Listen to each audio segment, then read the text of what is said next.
Hello, and welcome to another press briefing from Covering Climate Now. I'm Mark Hertsgaard, the Executive Director of Covering Climate Now and the Environment Correspondent for The Nation magazine. And I'm speaking to you today, as you might hear in the background, from the offices of our lead partner, The Guardian, here in London. Our subject today is the climate story in 2024. But first, for those who don't know, Covering Climate Now is a global collaboration of hundreds of news outlets that reach a total audience of multiple billions of people. We're organized by journalists for journalists to help one another do more and better coverage of the defining story of our time. It costs nothing to join Covering Climate Now. There's no editorial line except respect for the science. You can go to our website, coveringclimatenow.org, where you can find a list of our partners, sign up for our weekly newsletter, The Climate Beat, check out our resources, join our Slack channel, and apply to join Covering Climate Now. And now, to where the climate story is going in 2024 and how we as journalists can best cover it. Our goal today is not to provide answers so much as to identify questions that all of us might want to think about and ask in our reporting this year. 2024 is a make or break moment in the climate emergency. And as always, our role as journalists is to tell the climate story in a way that gives the public the information they need to understand what is happening, why it's happening, and what they can do about it as parents, as consumers, and in this election year, as voters. The key climate question in 2024 is the same question as last year and the years before that. How fast will our communities, our countries, and indeed our entire civilization stop burning the fossil fuels that are so dangerously overheating the planet? Last week brought a huge, and I think it's fair to say surprising, development on that front. The Biden administration announced that it was pausing its consideration of the new liquefied natural gas export facilities slated for the Gulf Coast, and that the administration was doing this expressly because of the climate risk those facilities pose, particularly for frontline communities. With us today to talk further about that is Bill McKibben, the journalist, author, and activist who's done the most, and I would say the best, reporting on the LNG fight. And since 2024 is an election year, not just in the United States, but in dozens of countries around the world, where roughly half of the human population is eligible to cast ballots, elections are another key part of the climate story for journalists this year. India, Pakistan, Indonesia, the European Union, South Africa, Mexico, Brazil, probably the United Kingdom, certainly the United States, and many other countries will decide what kind of governments and political leaders are in power between now and 2030, when scientists say the global emissions must be slashed in order to avoid climate breakdown. Most, though not all, governments around the world are not doing what's needed to meet that deadline. So, what do voters think about keeping those leaders in power? What do they think about leaders, perhaps like Joe Biden, whose climate policies are imperfect, but who are at least trying to address the problem? And how big a role will climate change even play in voters' minds this year? Of course, how big an issue climate is partly up to the candidates and partly up to the voters, but it is also up to us as journalists. The press always plays a decisive role in what elections are about, just by virtue of what we choose to cover and what we choose not to cover. It's our responsibility to highlight important public issues, especially when the candidates don't want to talk about them. Joining us to discuss all this is Mustafa Santiago Ali, who has spent many years working inside of government at the US EPA and now serves as the Executive Vice President of Conservation and Justice for the National Wildlife Federation. On both of these fronts, the fossil fuel phase-out and the elections, we can expect a gusher of disinformation, I think it's fair to say, this year. And this disinformation, to me, is an old hand on the climate beat. It's a new name for what we used to call lying. And lying has been around in the climate story for literally decades now. The oil companies knew, at least by the 1980s, that their product used as directed would crisp the planet, and they have lied about it. And for too many years, journalists were taken in. The industry's messaging, however, has changed in the last year, And journalists need to get up to speed on that shift in order not to be taken in by it. And here again, we have one of the world's leading experts on this, the great Amy Westervelt, who I'm proud to say is also a member of the steering committee at Covering Climate Now. Before giving their exact bios, I want to share that Covering Climate Now is making elections a big part of our work this year, and we will be hosting conversations with journalists from around the world to discuss the climate stakes of their own country's elections. We're especially keen to feature journalists from the global South, so please share the names of speakers that you'd like to hear from, either in our post-event survey today, or you can email us at editors@coveringclimatenow.org. And of course, keep an eye on our weekly newsletter, The Climate Beat, for more information about this elections work. And now, if you will please join me in giving a warm virtual welcome to our panelists. Once again, Mustafa Santiago Ali is the Executive Vice President of the National Wildlife Federation. Previously, he spent 24 years at the U.S. Environmental Protection Agency, most recently as Senior Advisor for Environmental Justice and Community Revitalization. Bill McKibben is an author, educator, and environmentalist who wrote the first mass market book on climate change, The End of Nature, in 1989. He's contributed to The New Yorker, The Nation, and many other publications, and he recently co-founded Third Act, a climate activist group for people over age 60. And Amy Westervelt. She's been on the climate beat for more than 20 years, reporting for outlets including Inside Climate News, The Washington Post, The Guardian, and many more. In 2018, she launched the first true crime climate podcast, Drilled. Don't miss it.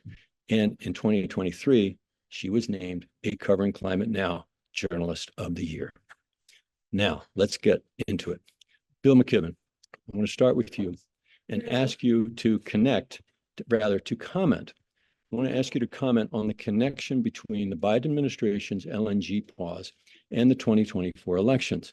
You may have seen the editorial board of the Washington Post yesterday wrote that Biden's decision is, quote, a win for political symbolism, not for the climate, unquote. I suspect that's a view shared by quite a few in the Washington press corps, and I'd like to hear your response.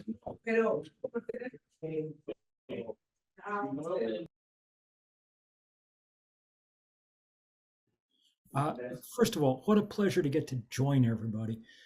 You said a little while ago there were 800 people, 800 journalists signed up for this call.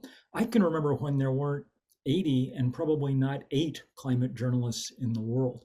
And so it really, I mean, I've doubtless written more words about climate than anyone else in the English language, which makes me, given the temperature of the planet, the least successful journalist in history. But I just, what a pleasure to have many, many voices coming in here. So this LNG pause last week is a huge deal. It is the biggest thing that any president has ever done to check the dirty energy industry. Now, that's a low bar, let's be clear, but Biden cleared it. And it's not an act of political symbolism. It's an act, as you can tell from the outraged howls from the oil industry, that goes directly to the heart of the most important question on the earth, whether we're going to continue expanding the fossil fuel enterprise or whether we're going to make a dramatic transition away from it. I think the two things that led up to this decision were, one, the weather in 2023. It was the hottest year in the last 125,000 years. If people don't react to that, and leaders with some kind of serious shift in policy, then something's wrong. And two, I think that the Dubai, the sentence, the one good sentence that came out of the tortured negotiations in Dubai, the commitment by leaders of the world to transition away from fossil fuels, made this decision kind of inevitable. I mean, we had to push for it, and I'm glad we did, but there's no intellectual way to square that pledge with this truly massive build out. When I started doing some pieces about this for the New Yorker in the fall, I confess I did not understand the scale of what was going on. And it was in the course of that reporting that I began to kind of, I mean, it was, even for me, very shocking. If the industry had gotten everything they wanted, until last Friday, they'd gotten everything they'd ever asked for, every permit they'd ever requested. If they'd gotten everything they'd asked for over the next decade, by the end of that decade, US LNG exports would have been producing more greenhouse gases than everything that happens in Europe. Every car, factory, home from Athens to Helsinki would have been doing less damage to the climate than exported US LNG. Once those sort of basic facts were out in the air, I don't think the Biden administration had much choice, but I do think they deserve great credit. They're now under truly intense pressure from the fossil fuel industry, which knows it has one game left. It has to delay at any cost this transition and keep their business model alive as long as they can. Since they're now high cost energy producers, the only way they can do that is through gaming the system politically, using their built up reserves of capital and political capital to keep themselves in a game they don't deserve to be in any longer. Bill, let me follow up. Can you provide, precisely because I think there are a lot of reporters who would be persuaded by the arguments in that Washington Post editorial that, hey, cutting supply doesn't matter. It's a world market. The customers are just going to go to Russia and get that, and it's going to help Russia destroy Ukraine. So can you talk to a couple of those Sure. objections and sort of inoculate reporters against Sure. that? They're basically ridiculous objections, as people have now demonstrated in dozens and dozens of well-done analyses and reports and things.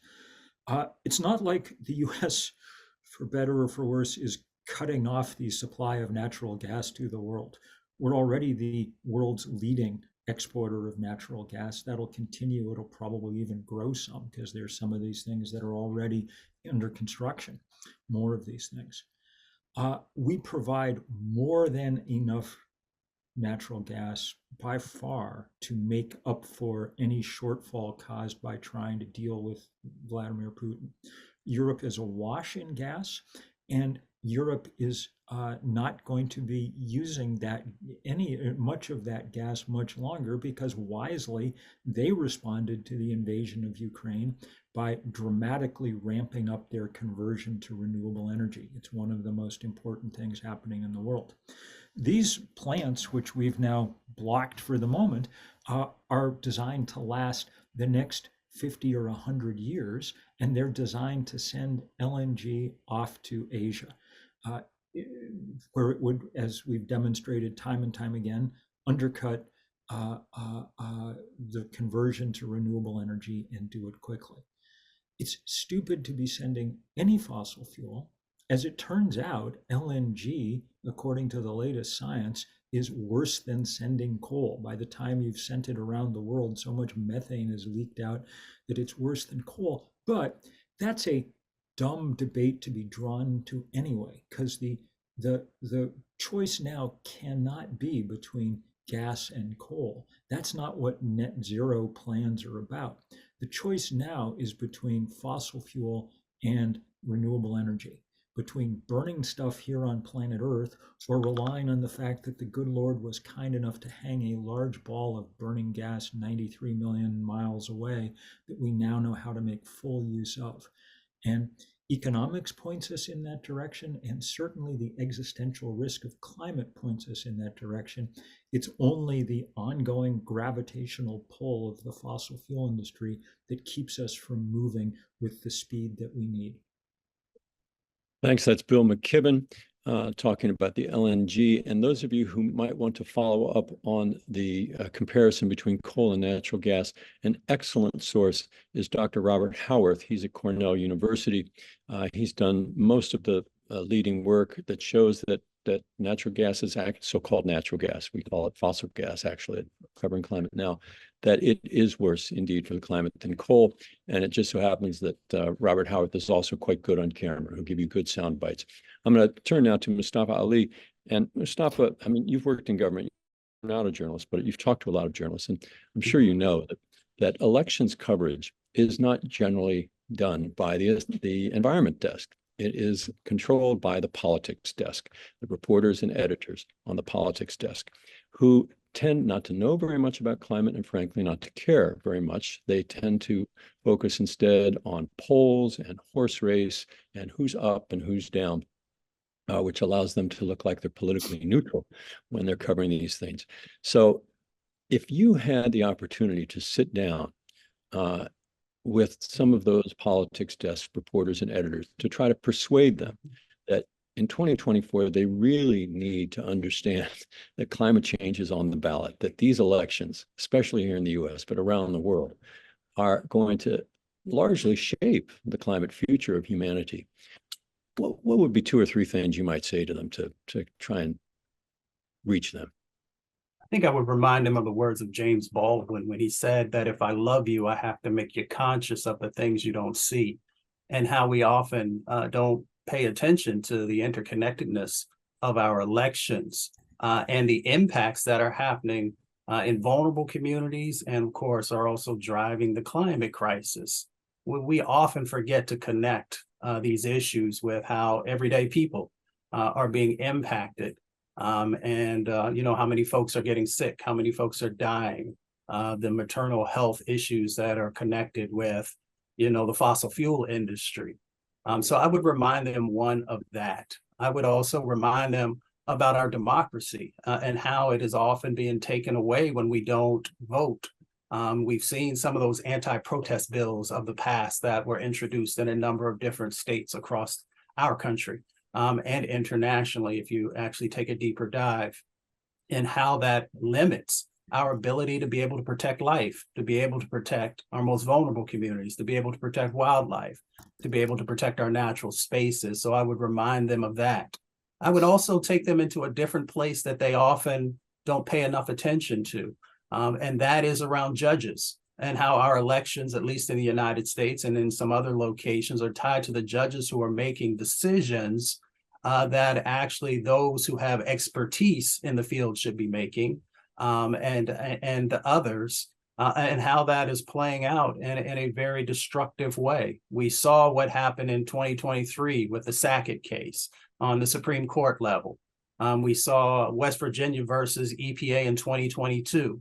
And as Bill walked us through, you know, around some of the things that are going on around the pipelines and the fossil fuels, we understand that all of that is tied back to the decisions that individuals are making. But we often stop there and don't actually go into the cancer clusters that are currently, you know, in locations, these sacrifice zones around our country and actually internationally as well. I remind them about how folks' civil rights are being taken away. If you look at recently, in Louisiana, in Cancer Alley and along the coast there, where you literally had a judge who said that Title VI of the Civil Rights Act no longer really has application. And even though we know that folks there lives are being shortened because of the exposures that are going on. So I would remind them about humanity, and I would work with them to make sure that they understand that the decisions that are being made through the electoral process have huge impacts for everyday people, whether it's what you breathe, what you drink, or what you eat. And I would also continue to remind them that when we are talking about the climate crisis, that the vast majority of the facilities are placed inside of our most vulnerable communities. And of course, the transportation routes that have historically had very disparate impacts on our communities.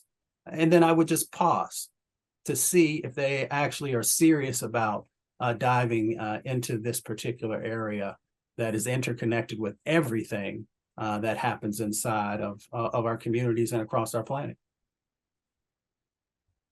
This is a good opportunity for me to remind our attendees that this conversation is totally on the record, and you are invited to quote anything that is said here, or of course to follow up with any of our panelists afterwards for additional interview opportunities.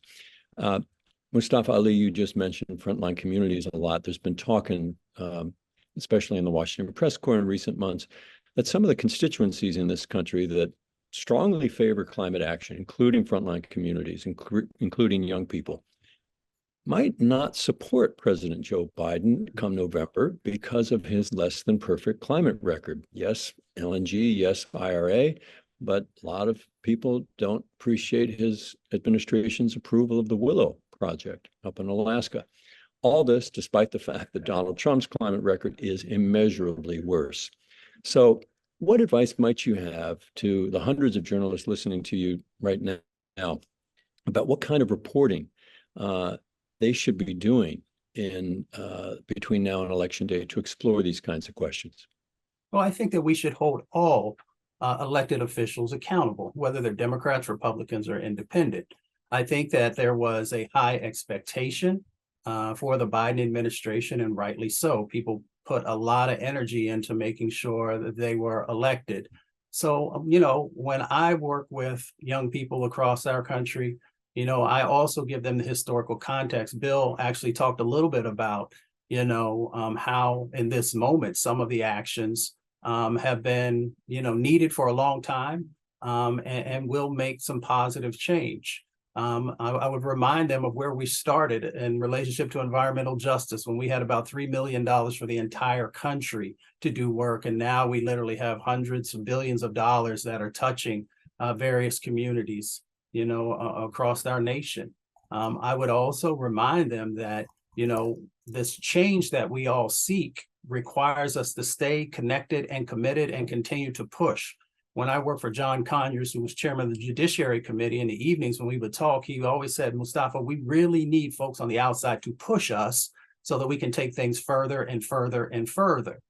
So I would encourage young people, and I'm right there with you. I started working on these issues when I was a student, that we have to continue to push. But we also just don't have to push presidents, right? We have to push on the local, the county, the state, and the federal level to make sure that all the things that we're looking for become a reality. So just because we may not have 100% of the things that we need from the president, we continue to push, but we also make sure that we are creating this foundation of folks to make sure that everything plays out on the ground in the ways that will be beneficial both to human health and also in addressing the climate crisis. So that's what I would share with reporters, is to not get caught up on the bumper sticker, right?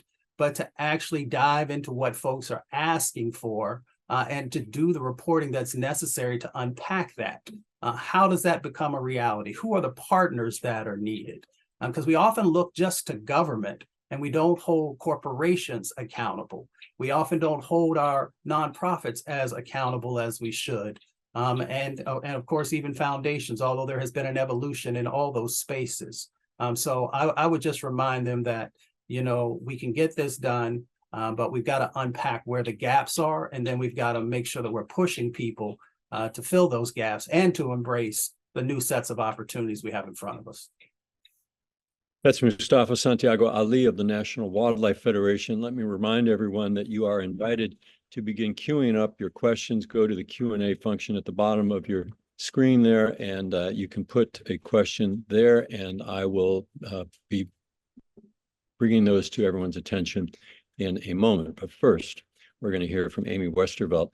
As I said in our lead up, Amy, I think you're going to be busy this year, and everybody who's working on climate disinformation is going to be on overload because, as both Bill and Mustafa said, there is so much at stake, and the industry has really been wounded by this LNG decision. So I think we can confidently assume that there will be literally gushers of climate disinformation between now and Election Day.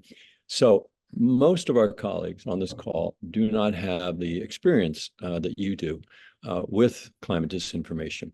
So let's just start, if you would, by helping them. Let's arm them with some knowledge so that they can inoculate themselves against this. Can you give a couple of tips on where that climate disinformation tends to arise and how journalists can recognize it for what it is? Yes, sorry, I was just making sure it was unmuted. Yes, so you were talking earlier about the industry shifting its narratives a bit this year, and they definitely have. But I think it's good for people to know that they haven't actually innovated a new narrative in a very long time.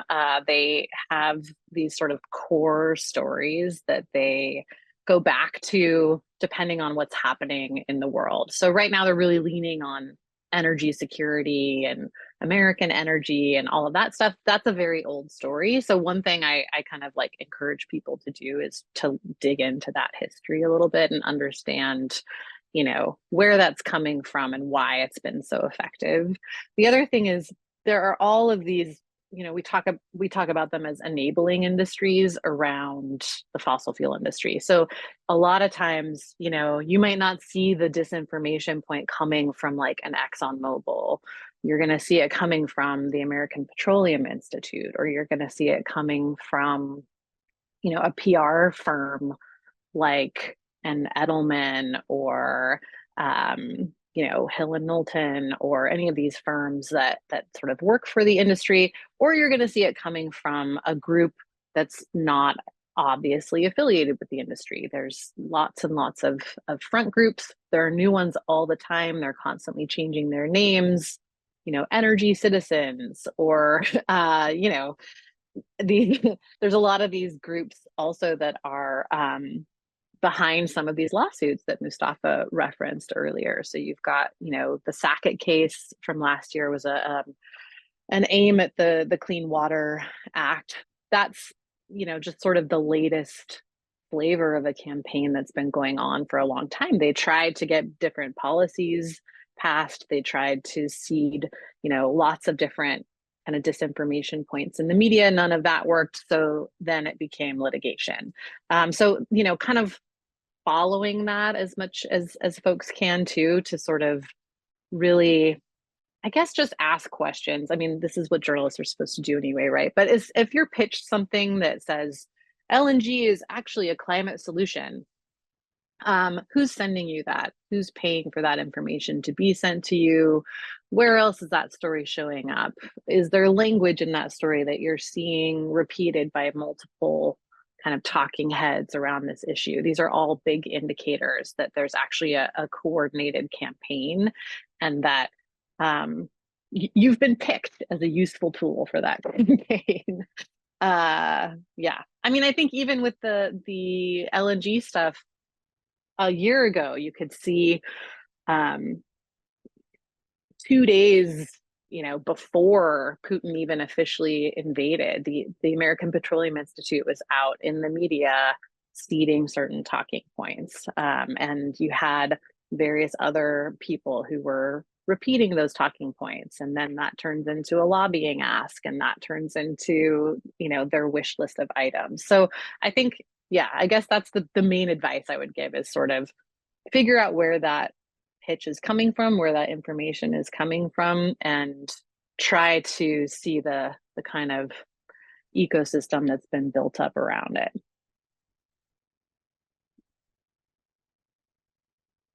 Oh, you're muted, Mark.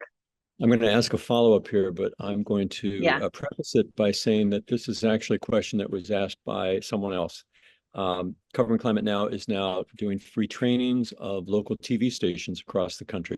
And this was a question asked by a reporter at a station in Washington, D.C. In a situation like this, does a journalist not have, this person asked, a responsibility to give both sides of the story? You know, when you see that here's the side that says, whether it's the American Petroleum Institute or whoever, oh gosh, you know, there's another way to look at this. Maybe LNG is not as bad as Bill McKibben says, et cetera. Right. Or maybe the energy security of the country does require this. Yeah. How do you deal with that, especially not just as an individual journalist, but when your editor might say, hey, come on, you have to reflect both sides of the story. When disinformation kind of occupies that place, how does a responsible journalist deal with that?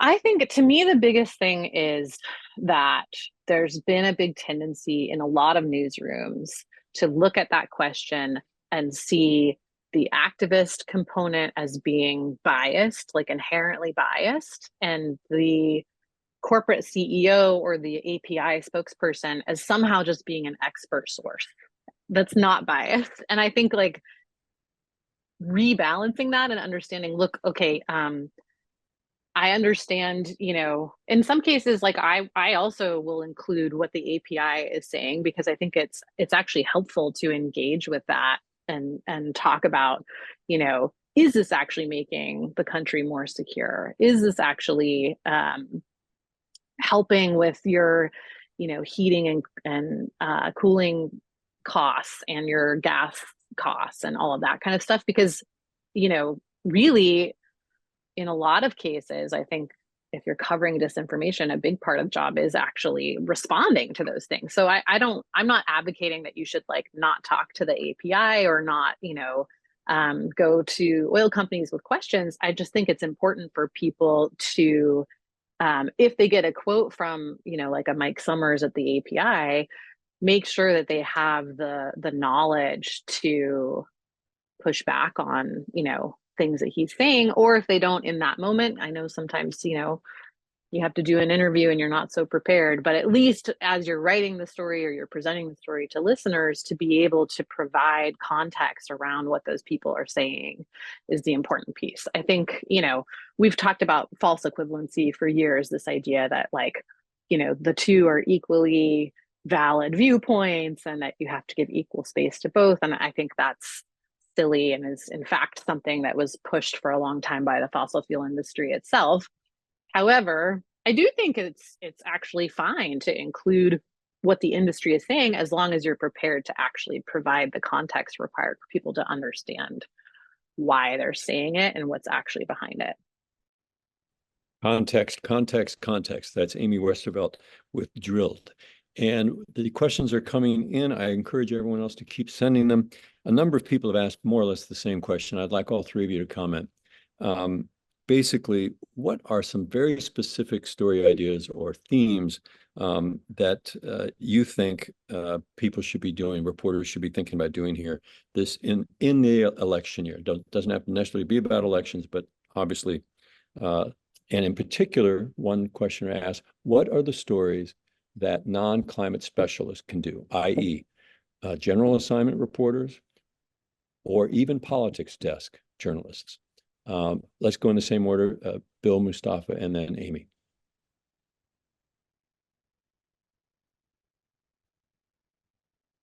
Bill, you're still muted. Oh no.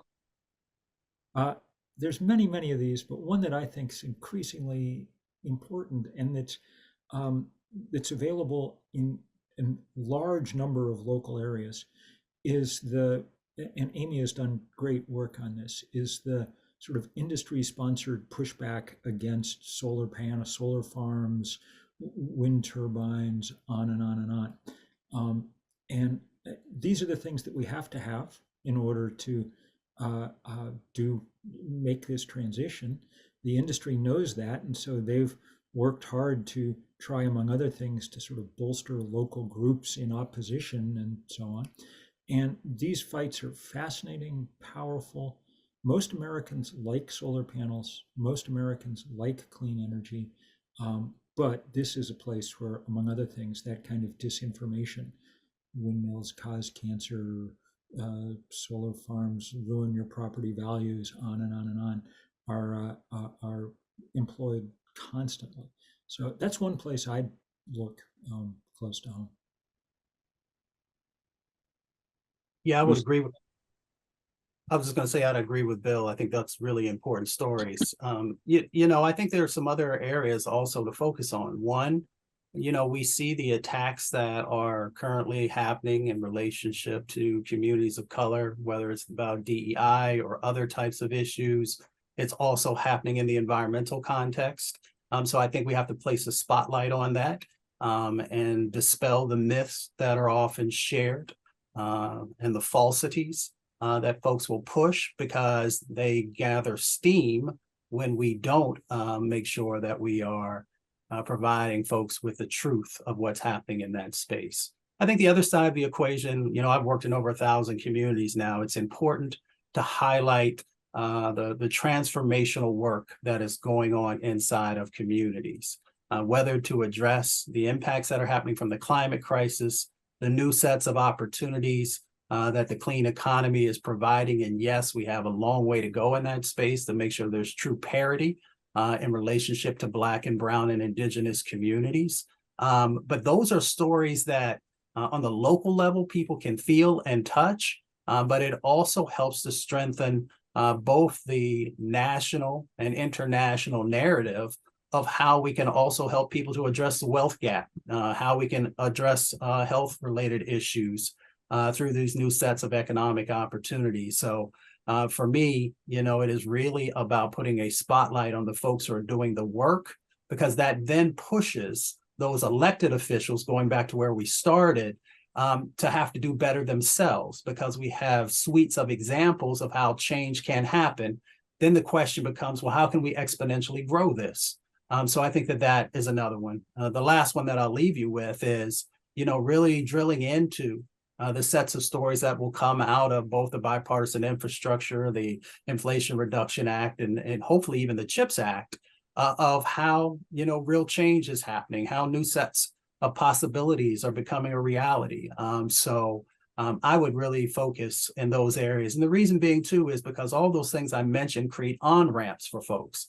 When I'm in Tennessee and Kentucky or Wisconsin, places that haven't traditionally been supporters of climate-related sets of actions, when you create these additional sets of on-ramps, then people can begin to see themselves reflected, and they can begin that journey of seeing how they might play a role in these new sets of opportunities that are out there in relationship to, a new economy, or I actually say a new set of opportunities around health. Thanks. And before I go to Amy, just a quick word that on the Inflation Reduction Act, which is the biggest climate legislation ever passed, the economic consequences of that are enormous. And if you'd like to dig into that, Covering Climate Now has a lot of resources. We've done quite a bit of training, and we did a press briefing and so forth on this. And I'm going to rely on my colleagues behind the scenes here to put those in the chat in the coming minutes so that you can dig in on that. Okay, Amy, Westervelt, what stories? Well, I would say, just to connect what Mustafa and Bill said together a little bit, that one of the things I think is really interesting is looking at how some of the pushback on renewables is, some of it's fossil fuel funded, some of it, communities have legitimate concerns. And I think actually this is where really tapping into environmental justice advocates is a great idea for journalists that are looking at resistance to renewable projects, because what a lot of politicians and industry people have tried to do at first is to kind of take some of the same approach to renewables as we've taken with fossil fuel projects, which is like, whatever, this community just needs to deal with it. And they're having some pushback. And I think it like, to me, it's like, oh, this is a good opportunity for us to rethink all of that. Not just how are we going to get these people who are worried about their coastal views in line with having wind, but also how does this inform how we think about siting energy infrastructure in general? Where are we missing lessons that should have been learned a long time ago that could be applied to this? All of that stuff. There's a lot going on in the whole renewables fight. On the disinformation side, there's disinformation happening at the local level all the time. Utilities are really like big purveyors of it at the local level. Yes, the fossil fuel companies are active in everywhere, and the API is getting into all kinds of things. And the Koch universe of organizations are very active at the local level too. But utilities are really where you see a lot of that happening. I think the folks at Floodlight have done an amazing job covering that and are a good example for folks that want to see what does a utility disinformation story look like in an election year. But yeah, that's where I would look is how are local campaigns trying to tell you that this or that bill is gonna make your heating more expensive or limit your choices. Like there are all these ads right now that, oh, California is trying to limit your choice of what kind of car you can drive, things like that. Those are all disinformation campaigns that are interesting for local folks to know. Nobody likes to be lied to. Nobody likes like a big corporation coming in and telling them what's what about their community. So those are stories where I feel like you can reach people who may not even know that they're interested in this issue. And Mark, if I can just add one thing to those excellent lists, I do think it's also, I think maybe once in a while we forget the thing that underlies this story above all. 2023 was the hottest year in 125,000 years. 2024 is likely to be as hot or hotter. Somehow we got through that last year without it making, I think, as much of an impression on people as it should have. When people look back at this point in history, the only thing that they'll notice about 2023 was that it was the year when that temperature curve began spiking upward in a new way.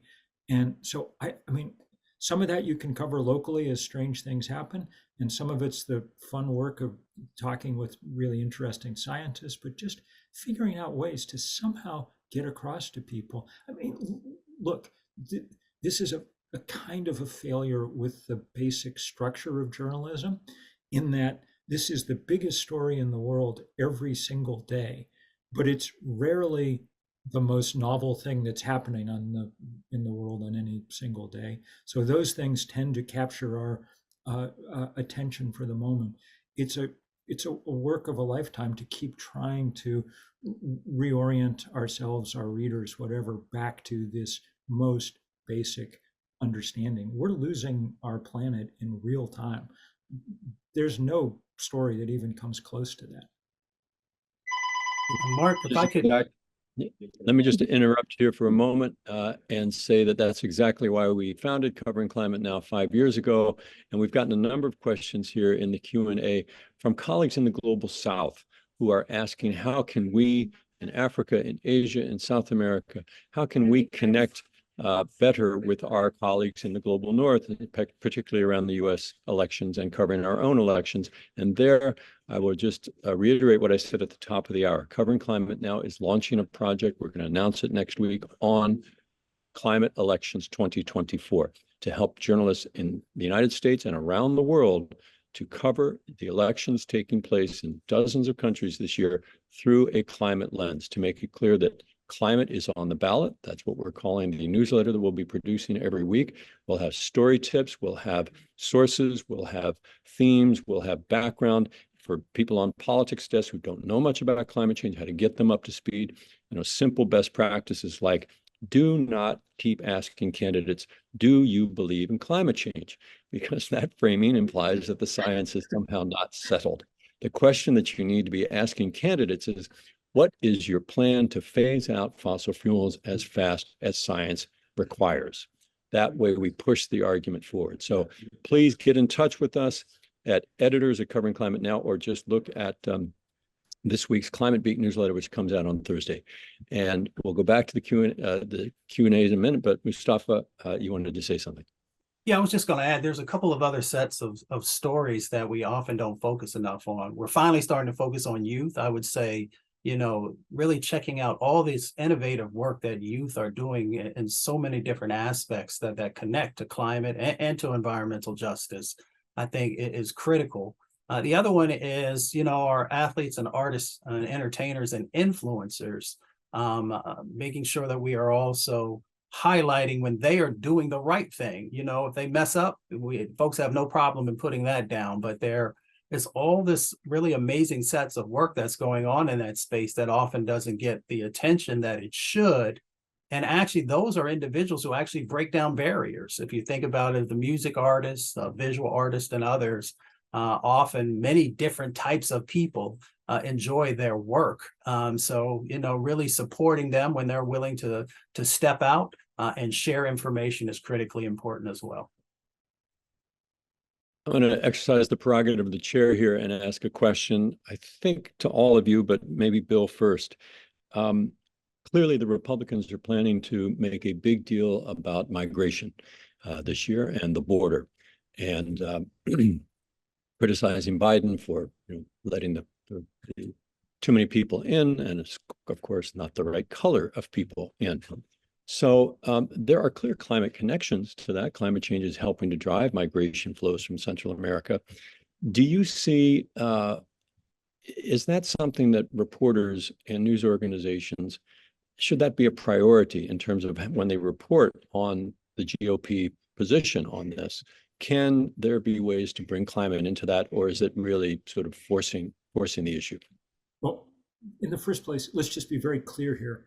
The Republican Party is entirely hypocritical about this, as they demonstrated again this week. Having reached a bipartisan plan to do something about the border, they then decided they didn't want to vote on it because they wanted to have an election issue for Donald Trump instead. They are, it boggles the mind.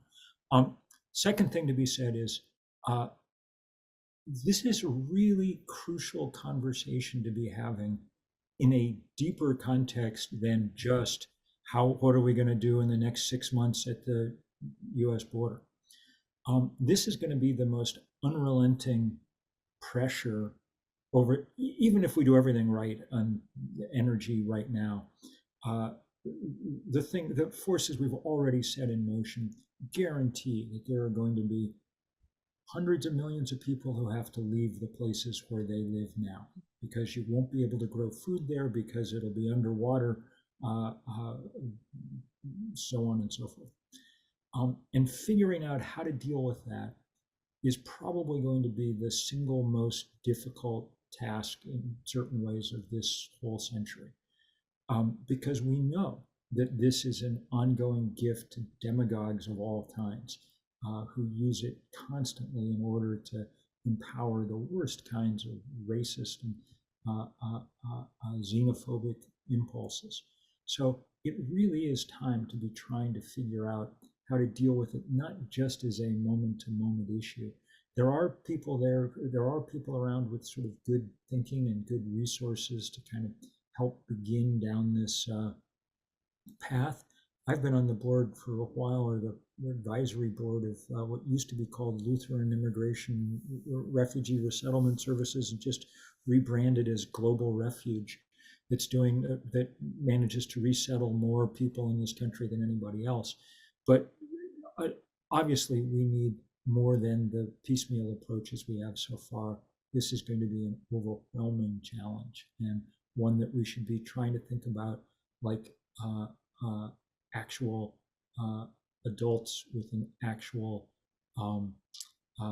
concern for everybody on this earth, not in the ways that we've been dealing with it in our politics recently. By the way, I will say, my guess is it's just going to get worse, because it's the one issue that Donald Trump has to run on, and he's going to, fasten your seatbelts, because it's going to be ugly as hell. Thanks, Bill. One of the questions that's gotten the most thumbs up here in the Q&A, I want to ask it because people want it answered. What's the right proportion of reporting on climate solutions as opposed to climate problems in order to speed the necessary transition? So what's the proportion between solutions and problems? Since Bill just talked, let me turn things around. Let's start with Amy, and then if anybody else wants to answer. Well, I've been on my soapbox for a while talking about how I actually think the whole way that we frame problems and solutions is not quite right. I often hear from people some version of like accountability is negative and like just trying to find someone to blame and those kinds of things. In my mind, understanding how we got here and what caused this problem is critical to understanding what solutions will actually work. And to developing solutions that don't repeat the same problems. We don't want to have sacrifice zones for renewables. We don't want to have, a problem with mining in the future. Any of these things. Like we'd like to sort of understand what allowed this problem to get so far out of hand in the first place. And I don't think we can do that without having good accountability journalism. So I always want to make that point when we're talking about solutions versus problems. And I would love it if solutions coverage would grow beyond just covering new technology, new ways for people to buy stuff, and one or two policy decisions. I actually think that there's a way to not divide these things so much, and to cover solutions that are around, community building, for example, or just that move beyond solely how people spend their money and how they vote. So I didn't give you a neat and tidy formula there, because I actually think we need to think a little more about how we frame problems and solutions on climate reporting. I will say, though, that at Covering Climate Now, we are trying to argue that this year, election year, is a perfect opportunity to walk those two parallel paths of the problem and the solutions, because voting is a solution. It is arguably the most important solution, is to vote out of office the governments who are stopping what needs to happen, and vote into office leaders who at least will try to do the right thing. And Amy's entirely right that generally, our profession has focused on techno solutions to climate and nothing else. But it's not biased on our part as journalists to say that one candidate or one party doesn't want to do anything about climate except make it worse, and one party wants to at least try to do something about it. That's just facts, and that's not. It's not our job to shift the facts to help some candidate. So, all right, we just have a couple more minutes. I want to sneak in one question here from a colleague here in Canada, who said that here in Canada, the right-wing candidate for prime minister is leading his campaign with opposition to the federal carbon tax, saying that it's going to make everyone poor, that kind of thing. I would love any tips from the panelists on unpacking the economic arguments around climate policy and sniff testing conservative claims. Who'd like to jump on that? Well, I can say just a few words. I mean, the most important development of the last 10 years has been the rapid fall in the price of renewable energy. We now live on a planet where the cheapest way to produce power is to point a sheet of glass at the sun. That is a wholesale different planet than the one we used to live on. And most of our economic analysis, and this was one of the things that was contested in this LNG fight, is a decade out of date. People are still assuming that renewable energy is the Whole Foods of energy, but it's not. It's the Costco of energy at this point. And that should be enough to change almost every economic analysis. The data that's coming out now is so interesting. There was a new RMI analysis a couple of weeks ago just saying all these economic analyses basically fail because they don't account for the fact that in our current system, you just have to go on buying more coal and gas and oil every month for the rest of your life. And that just ongoing, I mean, the fact that once you've got a solar panel up, the sun delivers your energy for free is not only incredibly interesting, it also explains the reason why the fossil fuel industry has worked so diligently for 40 years to make sure we don't get very many of them up.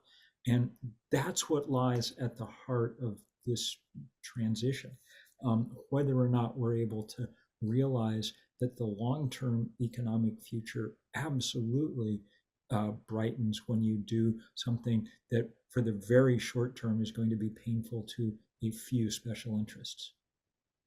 Thanks, Bill. I'd like to turn to Mustafa now. And here's a question that I'm sure it's on a lot of people's minds, and it's controversial, so get ready. Do you think that the Israel-Gaza war could impact the climate vote on the basis that a lot of people who care about climate action also care about the plight of the Palestinians and are angry with President Biden for supporting Israel in such extreme circumstances?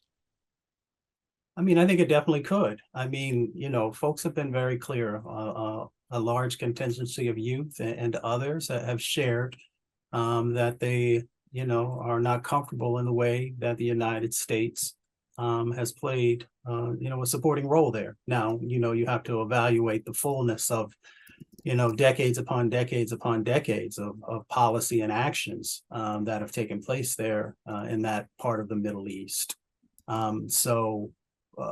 Folks raising questions to individuals and asking them to do better in this space is everyone's right. I think we have to take everything in totality, right?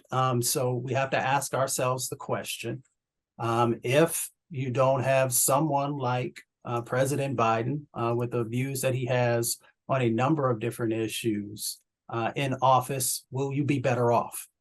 And everyone has to make that analysis for themselves based upon the various things that they care about.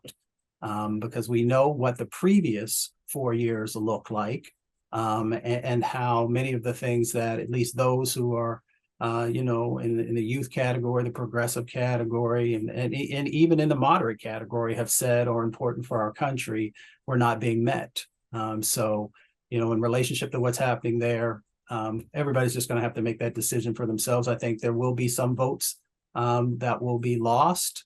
But again, I hope that folks will look at that important issue and others as they make their decisions. And quickly here, because we're near the end of the hour, what about the prospect of a third-party candidacy? How, if at all, should climate be brought into questions about the third-party candidates who may or may not end up running? Mustafa, you go ahead. Okay, yeah. So, as I stated before, for me, it is all candidates, whether it's Republicans, Democrats, independents, or whatever third-party candidate might be, we should be asking everyone the tough questions about what they would do, how they would do it, how will you have the influence and the leverage to be able to get things done, whether it's on the federal, the state, or even the county level, and then make some decisions about, does this person, one, align with what I believe in, but not only do they align with what I believe in, do they have the infrastructure and do they have the gravitas to be able to achieve the things that they are saying that they want to do? Because we often get caught up in sort of the illusion of what people can do, not what we hope they will be able to do, but what they can do, and don't take a full analysis of that. So I think folks just have to really, go through all the things that they know are important and ask the question, can this person get it done at this time? That doesn't mean that they might not be able to do it in the future if they build out the infrastructure that's large enough to have influence. As somebody who worked on Capitol Hill, I know how difficult it is to get a piece of legislation done and signed by a president. You just have to really think critically about this and then make that decision. Which recalls what Barack Obama used to say when CEOs used to come into his office and tell him, Mr. President, you should do X, Y, and Z. And he said, yeah, I'm not a king. I'm a president, and the Congress has to pass those bills first. We're in the last minute. So Bill and Amy, I'm going to give you each 30 seconds to give us your final words of wisdom. Let's start with Amy and then you, Bill. Oh God. I think I just was saying this to the person asking about economics, and I think it applies across the board. Just every single thing you're looking into, question what you think is objectively true. And, where that idea came from and who might have paid for it. Economic models are a perfect example. We act like those are, objective science. They're not. Someone with ideas and opinions put that model together, and they chose to include or leave out various things based on those opinions and ideas, and they might have been paid by someone to do that. So I think just always be thinking about, is someone trying to use, me and my platform in the media to get a particular story across? And I just stuck my story idea in the chat. We talk an awful lot about youth voters and youth. That's really important, but do not sleep on us old people. The new polling data shows that people above 60 trail just by a tiny bit youth in their concern about climate, and we actually vote like hell. We're getting organized at Third Act. There's chapters all across the country. It's going to be fun to watch the same people who brought you the first Earth Day in 1970 kick some butt in the years to come. Third act is a good story waiting to be written. And on that note, I will thank our three very distinguished panelists for an excellent hour of conversation. Bill McKibben, who really needs no introduction in this room, Amy Westervelt with Drilled, Mustafa, Santiago Ali with the National Wildlife Federation. And I'll also remind everyone that Covering Climate Now's annual Climate Journalism Awards are again opening for submissions. Submissions open this Thursday, February 1, and you can go to our website, coveringclimatenow.org, for more information on that. And with that, I will urge you all to keep apprised of what we do here at Covering Climate Now. Sign up for our newsletter, The Climate Beat. We're going to make it clear that climate is on the ballot here in 2024. Thank you all for being here, and I wish you a very pleasant day.